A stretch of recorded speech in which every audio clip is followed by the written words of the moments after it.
It's hard not to feel a little bit depressed about climate change, right? Given the news about triple-digit heat waves, thousand-year floods, there's even talk of a, quote, uninhabitable Earth sometime in the future.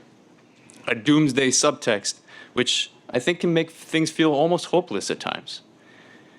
And yet, there is, I would argue, more reason for hope than mainstream climate accounts might suggest. Not a Pollyannish hope born of wishful thinking, but an active hope born of clear discernment.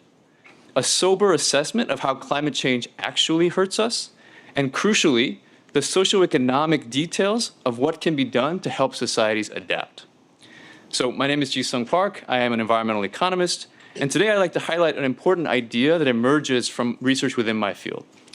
And it's the idea that when it comes to climate change, what hurts us are not simply the natural phenomena of heat or hurricanes or rising sea levels, but how these phenomena interact with human institutions, economic, educational, legal, political. So take the effects of heat, for example. In aggregate, heat is already responsible for more excess deaths than all other natural disasters combined.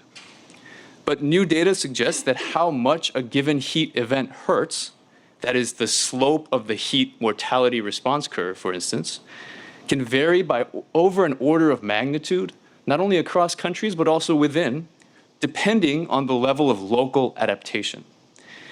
Moreover, while heat in the classroom may be a minor nuisance for some students, for others in schools or homes without much tree cover or air conditioning or other kinds of social shock absorbers, it can be a measurable and irreversible impediment to learning and economic opportunity.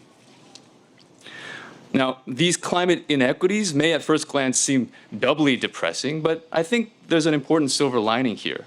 It's the fact that so much of the variation is due to human factors, which, in my opinion, should, if anything, give us more hope, right? Hope that even if we can no longer achieve 1.5 degrees, we can take active, evidence-based steps to significantly lessen the harm that such warming ultimately causes, all while we press on toward a low-carbon, clean energy economy that reduces the total amount of warming overall.